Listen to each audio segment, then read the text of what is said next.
My daughter took sick. Stories from my life. Hello, y'all. I'm Diana Brianne.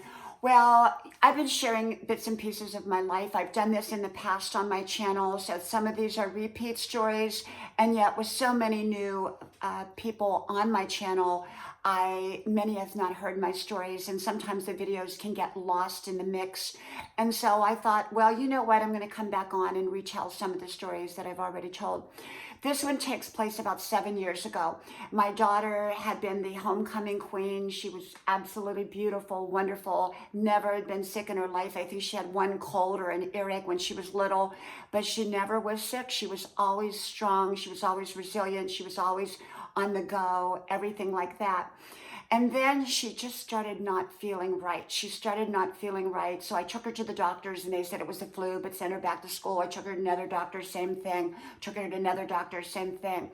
And, but I said, no, there's something not right. She was starting to get very weak. She was getting kind of listless. She couldn't remember things, all kinds of things like that. And I just knew something wasn't right. But she came to the point she didn't want to go to the doctors anymore because she said, they're just going to say I have the flu. And I said, no, you have to go. You have to go back. I'm going to take you to the emergency room. And she said, no, I'm not going. I'm going to go see my boyfriend. I said, no, you have to. But the last doctor that had seen her did take blood work, even though he said she just has the flu, send her back to school. And, but as a determined mother, I wasn't willing to I knew something was wrong. I knew my child better, and I was her advocate. And even if she didn't want to listen, I knew I had to be there, and be her voice for her, especially at that vulnerable time. So I told her, I said, I'm going to take you to the emergency room today. And as soon as I'm going to step outside, and as soon as I'm back in, you be ready. She said, I'm not going. In the meantime, the doctor called me and said, get her to the emergency room immediately. Her hemoglobin and her hematocrit are extremely low. Well, we had never heard of such low levels. I think it was 2.2, and I can't remember what the other one was, but it was extraordinarily low, where most people would not live at that level, let alone be walking around. Even though she was kind of dazed, she was walking around. So I said, we are headed for the ER. I put her in the truck. Away we went. I pulled up there. I took her in, and immediately they took her in the back because they were waiting on her, started putting blood transfusions in her. And before we knew it, in the middle of the night, we were shipped up to, or she was being shipped up to a major university hospital, and I was following behind with suitcases at 2:00 in the morning, and I actually beat the ambulance up there, and I got lost on top of it in the middle of the night in an area I did not know.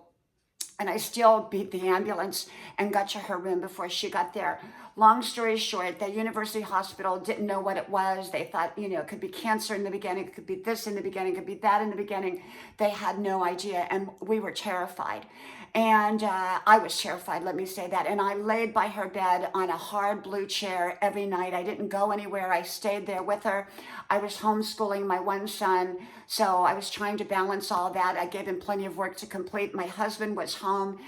He stayed home. My whole family kicked in and was all there for each other while I was up there at the hospital. And it was very scary because she had never been sick. Turned out to be she had portal vein occlusion, which her portal vein was backing up blood into her spleen. And that's why her hemoglobin and hematocrit had gotten to such deadly levels. And it was only a miracle of God that she lived, and my determination to continue to find out what was wrong with her rather than take, that she had the flu, which she didn't have the flu. She had portal vein blockage. And had I not got her to the hospital when I did, it's likely that she would not be here today. And so long story short, they sent her back home, and I said, no, do not send her back home. You need to correct this. They said, well, we're going to work at it from an outpatient point of view. I have no idea what they thought they were going to do. And so they sent her home, and 2 days later, she was 911 because she started throwing up blood. And so it took us 5 days to get back to the university hospital because they didn't have any beds available. So she was in the cardiac unit here. and back and forth, sleeping in the bed, sleeping next to the bed with her. And we finally got her transferred back up there. And then they called in a major world surgeon. He was amazing, the best surgeon in the world, as far as I'm concerned. He went in there and he had to do something spleanal renal shunt in her belly. So they had to cut her across the belly. They had to reconfigure things. And that surgery was major. It was huge. And I remember being in the emergency room. I just cried and cried. I was falling apart because this was a life and death situation. And this was my daughter. And I loved her. And I love her so much. So they did this major surgery. She was such a trooper. She was so strong. And she did so little complaining. And so this major life-saving surgery she had, this amazing doctor saved her life.